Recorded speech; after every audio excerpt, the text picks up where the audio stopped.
मैं आपको ई अधिगम के बारे में कुछ बताना चाहता हूँ।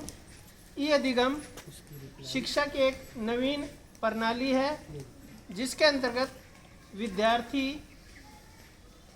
कंप्यूटर नेट के माध्यम से शिक्षा प्राप्त करते हैं। जैसा कि आप सभी को विदित है कि ई अधिगम कोरोना काल की देन है। कोरोना के दौरान हम अपने घरों पर थे तो हमारे मुख्यमंत्री जी ने 3S stay at home, school at home और स्टडी एट होम की योजना को लागू किया था।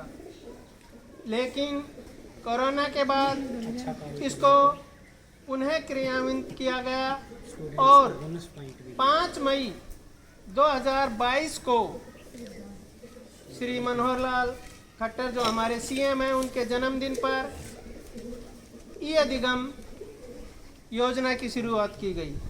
इसके अंतर्गत लगभग 5 लाख बच्चों को सैमसंग के टैब वितरित किए गए। टैब के अंदर 2 GB डाटा पर डे के हिसाब से विद्यार्थी को फ्री में उपलब्ध किया जा रहा है। ई लर्निंग स्मार्टफोन और टैब के माध्यम से शिक्षा देने का एक नवीनतम साधन है।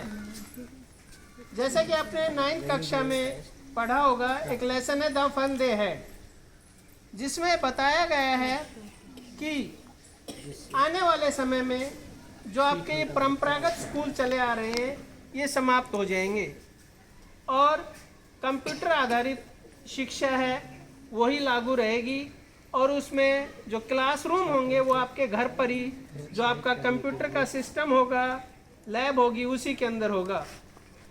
हरियाणा में पाल सॉफ्टवेयर के माध्यम से ई लर्निंग प्रोग्राम चलाया जा रहा है। पाल सॉफ्टवेयर क्या है? पाल PAL 3 शब्दों से मिला है। इसमें पर्सनलाइज अडेप्टिव लर्निंग अर्थात इसमें व्यक्तिगत निजी आप अध्यापक है वो अपने पर्सन सेलेक्ट करके आसान, मध्यम या कठिन प्रश्नों को चुनकर और अपनी इच्छा के अनुसार जितने भी विद्यार्थियों के पास भेजना चाहे 5, 7, 10, 20 तक मैक्सिमम शायद संख्या है वो भेज सकता है। और विद्यार्थियों को भी इससे क्या बेनिफिट है कि वो अब इस होमवर्क को कहीं पर भी किसी भी समय बगैर भौगोलिक परिस्थिति को देखे हुए, मतलब उनको स्कूल में ही जरूरी नहीं है, जब भी 24 घंटे में उसको टाइम मिले उस समय इस कार्य को, होमवर्क को कर सकता है। जैसा कि आपको विदित है कि ई अधिगम के अंदर ई अधिगम टीचर बनने के लिए टीचर को प्रति सप्ताह 1 घंटा और 2 होमवर्क अपने विद्यार्थियों को विषय के होमवर्क भेजने पड़ते हैं।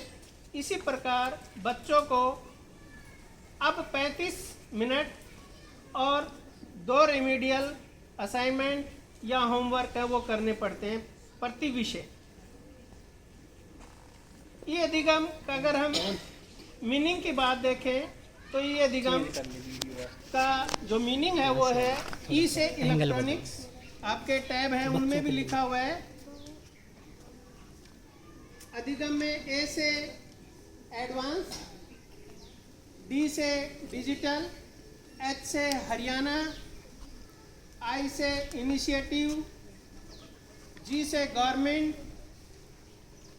अडेप्टिव ए से और एम से मॉड्यूल्स। ये इसके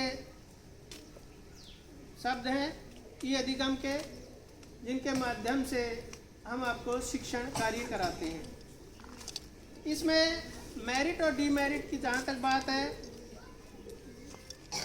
तो मैं ये कहूँगा कि इसकी मेरिट ही मेरिट है, डीमेरिट तो बहुत ही कम है। इसकी हानियाँ नहीं है अगर हम इसका सही प्रयोग करें तो। देखिए इसमें सबसे अच्छी बात तो ये है कि विद्यार्थी किसी भी समय कहीं भी हो अपने समय के अनुसार कार्य होमवर्क कर सकता है, अपना लेसन देख सकता है, वीडियो देख सकता है, लेसन को पढ़ सकता है, समझ सकता है। तो एक तो समय का इसमें बंधन नहीं है। दूसरा अपने लेवल के अनुसार वो चीज़ों को सीख सकता है, गति दे सकता है। होमवर्क है वो 10 मिनट में भी कर सकता है, 15 में भी कर सकता है, 20 में भी कर सकता है। ऐसी नहीं कि उसको 5 मिनट, 2 मिनट, 4 मिनट का के लिए बाध्य किया गया है। जहाँ तक टैब की बात है, संसाधन वो हमेशा उनके साथ उपलब्ध रहेगा, 24 घंटे उनके पास उपलब्ध रहेगा, तो वो किसी भी समय इस कार्य को कर सकते हैं। और इससे विद्यार्थी के अंदर कंप्यूटर और इंटरनेट की जानकारी है, जो आने वाला समय है वो कंप्यूटर का है, तो उसकी जानकारी स्कूली शिक्षा से ही मिलनी शुरू हो जाएगी। तो भविष्य के लिए उनके लिए एक अच्छा संकेत रहेगा। हमारे विद्यालयों में 10वीं से 12वीं तक के बच्चों को ई अधिगम का ज्ञान दिया जा रहा है, ई अधिगम के माध्यम से शिक्षा दी जा रही है। जहाँ तक इसकी हानि की बात है, तो इसमें हानि का सबसे बड़ा जो है इस पर नियंत्रण, कि हम विद्यार्थी पर नियंत्रण नहीं कर पा रहे। विद्यार्थी टैब को क्रैक करा लेते हैं या उसको चेंज कर लेते हैं, सॉफ्टवेयर के साथ छेड़खानी करते हैं, और वे अदर चीज़ों को यूट्यूब या अन्य चीज़ें उनका गलत प्रयोग कर रहे हैं। तो इसको हमें रोकना है। वैसे तो सरकार ने सॉफ्टवेयर डालकर इस पर प्रतिबंध लगाया है, लेकिन फिर भी आने वाले समय में बच्चे इसके प्रति और जागरूक होंगे और वो इस तरह से न करें। दूसरा, इसमें अध्यापक और विद्यार्थी आमने सामने नहीं होते। तो आमने सामने नहीं होते तो क्या है कि ये अधिगम है वो सुस्त और उबाऊ हो जाता है। बच्चे कब क्या होमवर्क कर रहे हैं, कितनी देर